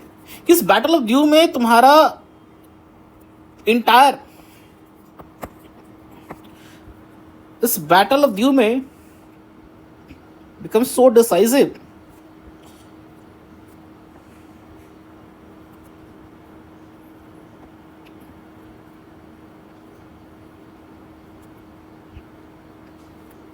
कि यहां से इजिप्ट से भी आपकी फोर्स आ रही है. इजिप्शियन फ्लीट भी आ रही है. द्यू प्रेजेंट डे गुजरात. जो अरब ट्रेडर्स हैं वो भी इधर से आ रहे हैं. गुजरात का जो सुल्तान है वो भी आया है. और यहां से जैमुरीन ये भी अपना आर्मी भेज रहा है. तो चारों एक तरफ और ये पुर्तगाली एक तरफ. चूंकि अल्मेडा के दिमाग में तो बैठा हुआ है कि भैया हम अपने बेटा का मौत का बदला लेना है. सो अल्मेडा पुर्तगाली एक तरफ है, चारों एक तरफ. चारों कौन कौन? ये सल्तनत ऑफ इजिप्ट, इजिप्शियन सल्तनत. दूसरा कौन? Arab traders. तीसरा कौन? गुजरात का सुल्तान. यहां से जैमुरीन का तो बहुत शुरू से पंगा चल रहा है. तो चारों मिलके अटैक करते हैं किसपे? पुर्तगाली पे. इधर से पुर्तगाली भी है, ये तो पहले से प्लान करके बैठा हुआ है. And immediately he attacked and इसने चारों को हरा दिया. And he captured Diu. And from here he, इसने सबों का मोरल डाउन कर दिया. And he said now we are supreme. Apart from that, Francisco Almeida का एक बहुत important contribution he made that he implemented blue water policy. Blue water policy का basically concept क्या है कि ये अपने आप को शुरू से ही एज ए मैरीटाइम पावर के रूप में प्रोजेक्ट कर रहे हैं इंडियन ओशियन में, स्पेशली अरेबियन सी में. सो blue water policy is that कि अपने आप को पूरे इंडियन ओशियन वाले जोन में they wanted to show as a complete power. कुछ भी यहाँ पे होगा हम अपनी नेवल सुपरमैसी को दिखाएंगे. सो ब्लू वाटर पॉलिसी पोर्चुगीज का वो एजेंडा है कि रादर देन हम बहुत ज़्यादा इंडियन लैंड के ऊपर कंक्वेस्ट करें, हम इंडियन लैंड पे कब्जा करें, we should be capturing, we should show our influence, we show our naval presence superiority in ocean itself. हम बहुत ज़्यादा ज़मीन पे घुस के इनसे पंगा लेने को जरूरत नहीं है. इनको आप इतना ज़्यादा अपने पावरफुल ये एरिया रखो ओशन वाला कि वैसे ही अपन सारा ट्रेड कंट्रोल कर लेंगे. सो this was a policy, blue water policy. और इसके बहुत सारे टूल्स हैं, 2-3 टूल्स थे.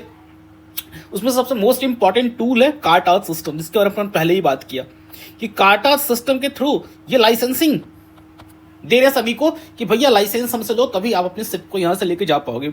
इसके अलावा ये ट्रेड में जो छोटे छोटे शिप्स हैं इनको ये प्रोटेक्शन भी प्रोवाइड करा रहे हैं कि आप छोटे छोटे शिप्स को एक ग्रुप में लेके चलो और उसमें से हमारी एक पोर्चुगीज शिप जाएगी जो आपको उसमें प्रोटेक्शन देगी. So this are all the policies. ये सब जो टूल्स हैं, this tools are the part of blue water policy. So Almeida was as a first viceroy, he established as a naval superiority. अपना इसने मरीन पावर के ऊपर superiority दिखा दिया. नाउ चूंकि इन हिज रेन, इसके ड्यूरेशन में he has fought several battle. अपना बेटा भी इसका मरा, उसके बावजूद he implemented blue water policy. Finally battle of Diu में इसने सबों को हरा के इस अपनी अपनी सुपरियॉरिटी दिखा दी। एंड नेक्स्ट जो बंदा आता है अल्बुकर्की, अल्फोंसो डी अल्बुकर्की। इसने एक जो बहुत बड़ा काम किया, इसने एक प्रॉपर सिस्टमैटिक वे में एम्पायर को एक्सपैंड किया। जो एम्पायर का जोग्राफिकल लोकेशन है, उस जोग्राफिकल लोकेशंस को एक्सपैंड किया। और इसने इसको बोलते हैं कि he is being rightly said the key architect of key architect of Portuguese. So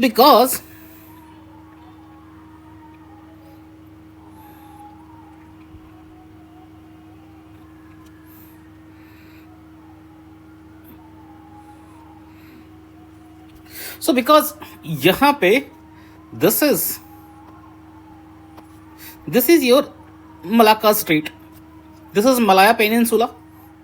This is your India. यहाँ पे जाओगे तो पर्सियन गल्फ है। So this is Malaya peninsula. और ये यहाँ से पास होके आप साउथ चाइना सी में एंटर करते हैं और फाइनली पूरा इधर चाइना, जापान और रशिया का ट्रेड जाता है। सो ये भी एक इंपॉर्टेंट चोक पॉइंट है। चोक पॉइंट का कॉन्सेप्ट थोड़ा पहले एक्सप्लेन किया था। So what he did, he captured this Malacca. इसने मलाक्का का ये जो चोक पॉइंट है, कैप्चर्ड मलाक्का। अब जो स्टार्टोड इंडिया का जो ज्योग्राफिकल एरिया है, इधर मलाक्का तक पहुंच गया। दूसरा स्ट्रेट ऑफ हॉर्मुज, ये आप मैप पे देखो, this is Persian gulf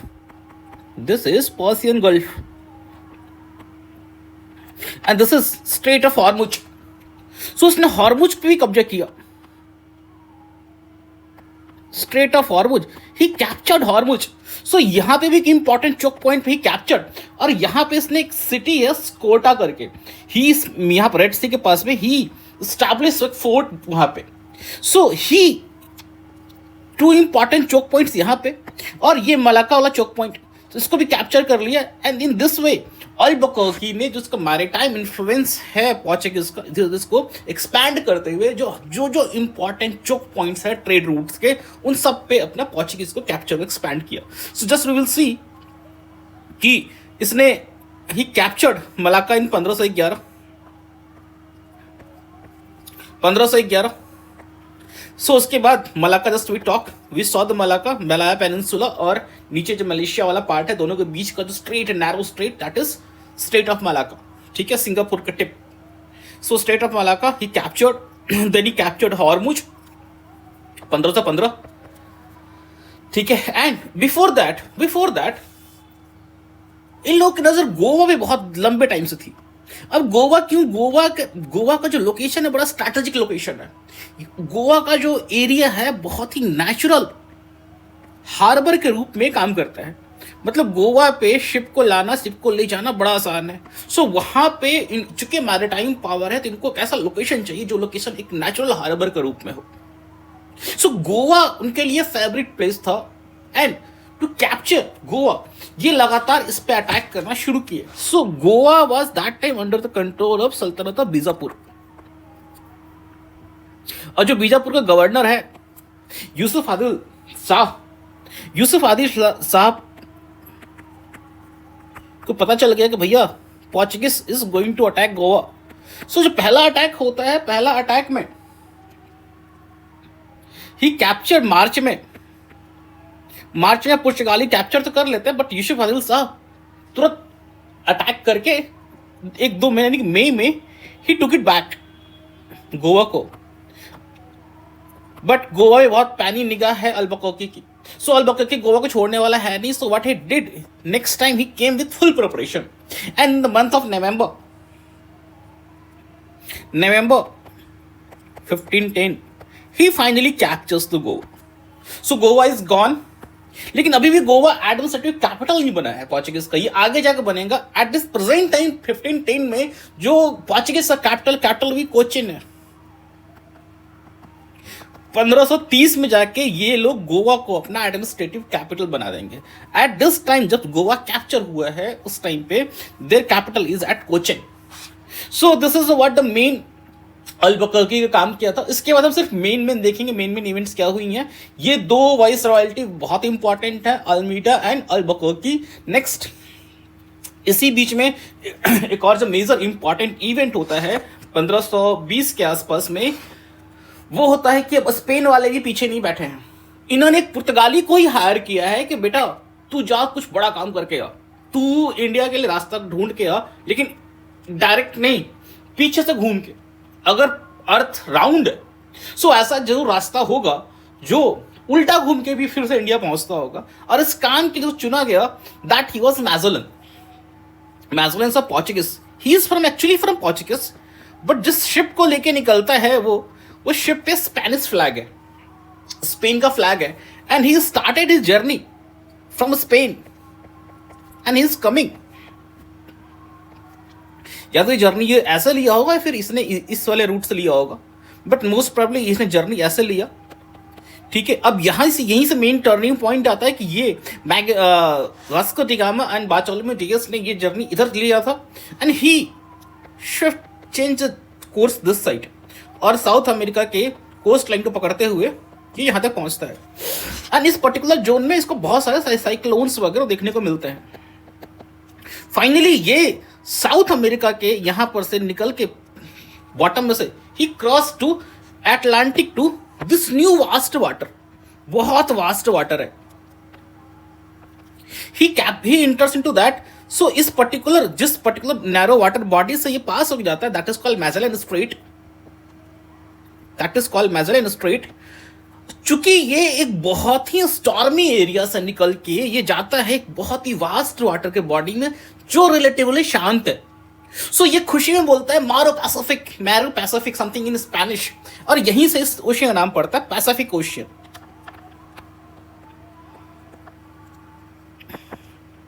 Pacific Ocean. Then he reach to finally से घूम के पीछे and he reach to Philippines and Philippines में ही डाइड। ये फिलीपाइंस में ही डाइड, बट इवेंचुअली इस 4 शिप लेकर निकला होता है आउट ऑफ 270 लोग। सो फाइनली उसमें से 80 लोग और रेस्ट बाकी शिप्स लौट के यूरोप पहुंच जाती हैं and he became the first person जिसने पूरा अर्थ को राउंड एक कंप्लीट सर्कम नेविगेशन, एक कंप्लीट चक्कर लगाया। सो मैजेलन एट दिस प्रेजेंट टाइम इसने एक और चीज दिखा दिया कि अर्थ में हम कंप्लीट सर्कम नेविगेशन लगा के वापस अपने प्लेस पे आ सकते हैं। सो इसी से इंस्पायर्ड होके आगे जाके 1580s के दशक में Francis Drake of Britishers from England Britain, he will took circumnavigation world. चूंकि मैजेलन तो ही डाइड, ये ही विल कम अलाइव, ये जिंदा वापस लौट के आएगा। और ये चूंकि फ्रांसिस ड्रेक का ऑलरेडी बोलबाला है, ये पूरा एक सर्कम नेविगेशन कंप्लीट करके आएगा। सो ये अब ब्रिटिशर्स को होप दिलाएगा कि तुम भी अपनी कंपनी स्टार्ट करो, हम तुमको लॉजिस्टिकल रिक्वायरमेंट सप्लाई करेंगे, हम तुम्हारे शिप को लेके जाएंगे।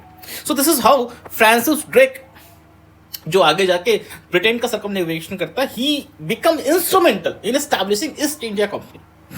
So this was the Magellan की कहानी हमने देख ली, स्टेट ऑफ मैजेलन देखा, हाउ दिस पैसिफिक ओशियन नाम पड़ा, and finally how it is linked to the East India Company, हमने वो देखा। नेक्स्ट एक जो इंपॉर्टेंट है नुनो डा कुन्हा, ठीक है, he is the now vice royalty of Portuguese. इसके टेन्योर में जो most important work that which has been done, now Goa become the official administrative capital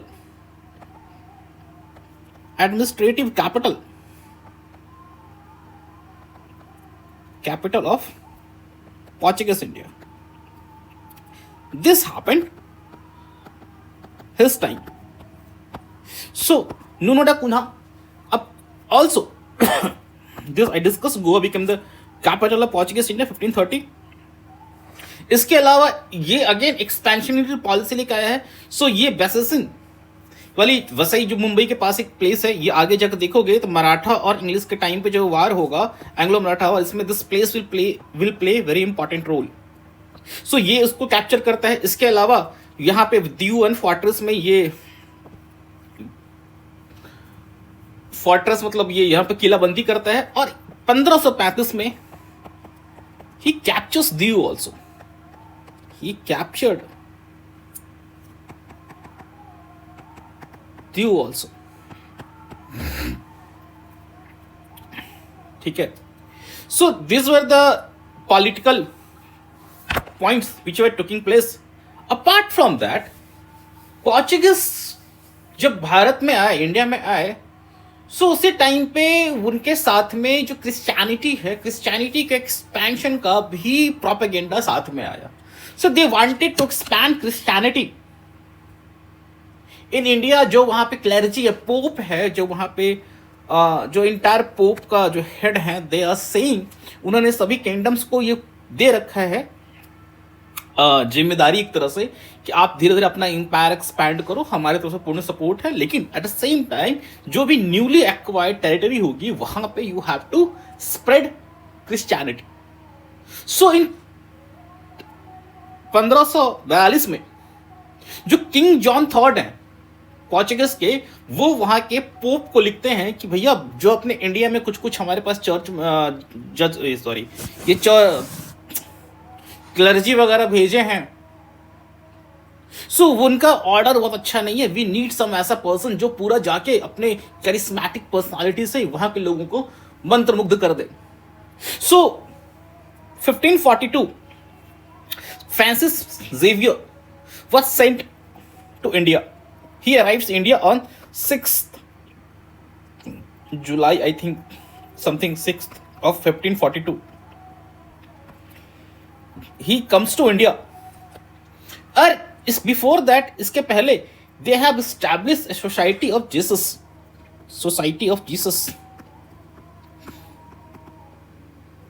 उसको बोलते हैं ज्यूसाइट्स, सोसाइटी ऑफ जीसस. और दे वेर मेनली कि क्रिश्चियनिटी और Jesus के टीचिंग्स को प्रोपेगेट करना है और थोड़ा सा ह्यूमन वे में, not forcefully. So when he arrives in India, तो इनके बारे में कहा जाता है कि Saint Francis Xavier has a very human approach. इनके मोरल स्टैंडर्ड्स बहुत हाई थे और इन लोगों के साथ उनके लोकल लैंग्वेज में सीख के लोकल लैंग्वेज में क्रिश्चियनिटी को प्रमोट करने का काम करते थे. So that he become very famous. And इन्होंने सिर्फ इंडिया में नहीं, he started moving to Malacca, Malaysia भी गए. एंड फाइनली ही वांटेड, ये चाइना के अंदर भी इंटर करना चाहते थे. So he went to China. China के ठीक इंटर करने से पहले there is a Sanchuan island. China के ठीक मेनलैंड में इंटर करने से पहले he was standing. This is China, ठीक है. So he was there before some Sanchuan island. और वहां से परमिशन वांटेड, ही इनको परमिशन चाहिए अंदर जाने की, but unfortunately he died on that island itself. उसी आइलैंड पे ही डाइड. एंड इनिशियली उनकी बॉडी को वहीं पे दफना दिया गया, शैलो कब्र में. कुछ दिन के बाद से उस कब्र में से उनकी बॉडी को निकाल कर वापस गोवा लाया गया. ऐसा माना जाता है कि 2-3 महीने तक रहने के बावजूद भी इनकी बॉडी में कोई डिकम्पोजिशन वगैरह नहीं हुआ था, डिस्पाइट की ह्यूमिड क्लाइमेट था. सो ऐसा लोग बोलते हैं कि बिकॉज ऑफ हिज सेंटहुड, ये बहुत बड़े संत थे, इसीलिए इनकी बॉडी बहुत ज़्यादा डिकम्पोज नहीं हुई थी. एंड फाइनली हिज बॉडी, इनकी बॉडी को एक्सह्यूम करके निकाल के वापस he was taken back to India. So Goa में इनकी बॉडी को इस प्लेस के अंदर, जिसका नाम है बेसिलिका ऑफ बॉम जीसस, इसके अंदर इनकी बॉडी को रखा गया. It is a UNESCO world heritage site. Very very important. UPSC इस पे प्रीलिम्स में क्वेश्चन पूछ चुकी है. फ्रांसिस जेवियर के बारे में कंप्लीट क्वेश्चन पूछ चुकी है, कहाँ पे मरे, कैसे मरे, और इस चर्च के बारे में पूछ चुकी है. सो वी एक्सपेक्ट कि given this question has already been asked in UPSC, so as a factual information, आपको तथ्यात्मक जानकारी इसके बारे में तो होनी चाहिए. So 1552, Saint Xavier died and his body was taken back to Goa and he then established the Basilica of Bom Jesus, and this is a UNESCO World Heritage Site. You should keep that in your mind. Apart from that, 1556, Archdiocese of Goa established. एक तरह से highest order है missionaries का, Christianity का. अब इसका मतलब ये हुआ कि आसपास के जितने भी चर्चेज हैं, that all will be under the Goa, जो गोवा के हेड क्लर्जी होगा. तो एक तरह से कहो कि मिशनरी एक्टिविटीज क्रिश्चियनिटी का अब एक नया लेवल धीरे धीरे ये दे ट्राइंग टू एस्टैब्लिश. इसका बेनिफिट हमें क्या मिल रहा था as a Indian? So Indian का सबसे बड़ा बेनिफिट जो मिला, that came in the form of printing press. So first printing press in India came in 1556. और बेसिकली ये प्रिंटिंग प्रेस क्रिश्चियनिटी को स्प्रेड करने के लिए they wanted to have some ऐसे, जैसे मान लो आज के डेट में we have social media, all this things. So उस टाइम पे ये this printing press work like a social media. अब लोगों को, आपको मास लेवल पे लोगों को एक नई नई थ्योरी बतानी है, नया डॉक्ट्रिन देना है, नए कॉन्सेप्ट समझाने हैं, तो सो यू नीड सम माध्यम, some medium you need. So basically ये प्रिंटिंग मशीन जो भारत में स्टैब्लिश हुआ, एक्चुअली यूथोपिया के लिए जा रहा था, but because of some technical issues इसको भारत में लाया गया और इसको सेंट पॉल कॉलेज में स्टैब्लिश किया गया, गोवा, सेंट पॉल कॉलेज. चूंकि इसको क्रिश्चियनिटी मिशनरी एक्टिविटीज के लिए लाया गया था. सो वेरी फर्स्ट बुक जो इंडिया में, जो पहली book as a printing machine के द्वारा प्रिंट करके लोगों को दी गई, that was Conclusiones Philosophicas. Conclusiones फिलोसोफिकस.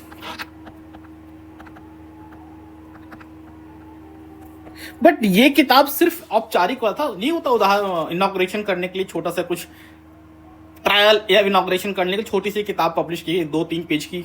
लेकिन जो एक्चुअली में पहली किताब पब्लिश होती है, फुल फ्लेज किताब, that was Doctrina Crysta. डॉक्ट्रिना Christianity के बारे में, व्हाट इज गॉड, सिन क्या होता है, गॉड, हेल, हेवन का कॉन्सेप्ट. तो Doctrina Christa was the first book. और ये किताब लिखी गई थी कोंकणी में, language was Konkani.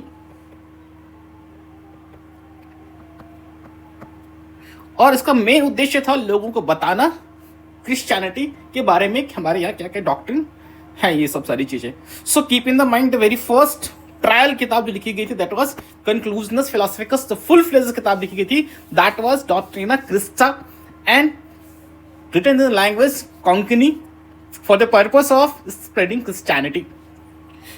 So 1556 India में एक बहुत बड़ा revolution, specially medium of communication में रिवॉल्यूशन आता है, प्रिंटिंग प्रेस, जो आगे चल के हमारे freedom struggle movement, you will see कि एवरी जितने भी बड़े हमारे फ्रीडम मूवमेंट के लीडर है, he will have some kind of printing machines association. या उनका खुद का ऑनरशिप होगा या फिर लिख रहे होंगे. So will see how this is going to play very important role in your national freedom movement. So इस तरह से इनका इंपायर बढ़ता गया. ये फाइनली चाइना का 1557 मकाऊ, चाइना में भी इन्होंने फुटहोल्ड अपना बढ़ा दिया. लेकिन यहीं पे इनका साथ इशू क्रिएट हुआ. 1385 में battle of Aljubarrota. So what they hill Castile से इन्होंने अपना इंडिपेंडेंस हासिल कर लिया था. और बिकॉज ऑफ वो पॉलिटिकल इंडिपेंडेंस हासिल करने की वजह से पोर्चुगीज अपने बहुत सारे इंडिपेंडेंट डिसीजन ले पाए. He become Portuguese become maritime power. लेकिन अगेन फिलिप II के अंतर्गत फिर से इबेरियन पेनिनसुला में कंप्लीट स्पेनिश रूल हो गया. अब पोर्चुगल फिर से स्पेन के क्राउन के अंडर आ गया. ठीक है. सो एक तो अब स्पेनिश कंट्रोल कंप्लीटली, और दूसरा 1580 का दशक वो दशक है जब पोर्चुगीज का एम्पायर एक्सपैंड हो रहा है. बाकी लोग बैठ के देख रहे हैं, अच्छा पोर्चुगीज वाले अकेले स्पाइस ट्रेड का मजा ले रहे हैं. So at the same time Dutch and Britishers are planning to enter this lucrative trade. So 1580 के दशक में जिस तरह से इनका पॉलिटिकल इंडिपेंडेंस अब खत्म होने वाला है, at the same time Dutch and English are planning to enter इस ट्रेड में. 1580 के आसपास में Francis Drake will take circumnavigation, James Lancaster will come to India, Ralph Fitch will come to 1586 में बाई लैंड रूट. ये मैं next class में, अगली क्लास से पढ़ाऊंगा कि कैसे बाकी तीनों पावर इमर्ज. सो सबसे बड़ा हमारा पोर्चुगीज ही है, बिकॉज पोर्चुगीज के बारे में क्वेश्चन से बहुत पूछे जाते हैं. और आगे चल के इनका बहुत ज्यादा कोई रोल रहता नहीं है. सो 1600 के आसपास का देखोगे पोर्चुगीज आपस में राइवलरी होगी, चारों ये पावर्स आ जाएंगे, सब आपस में लड़ेंगे, कटेंगे, बचेगा सर ब्रिटिशर्स, पोर्चुगीज वगैरह सब साइडलाइन हो जाएंगे। और फाइनली पोर्चुगीज भारत से दे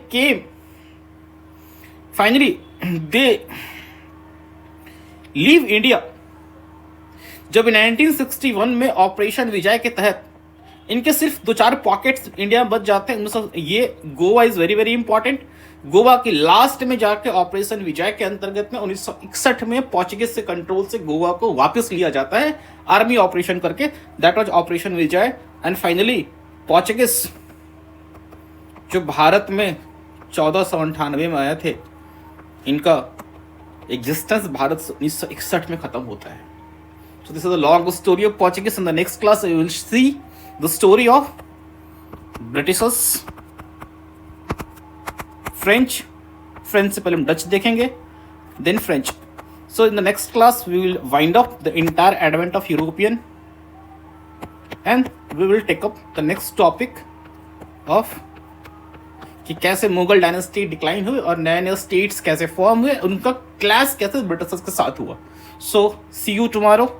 And also, please go and attend the mini test. Download this mind map so that for a quick revision, कुछ भी पॉइंट जो क्लास के एक्स्ट्रा है उसी माइंड मैप पे नोट कर लो and keep it that for you. Thank you.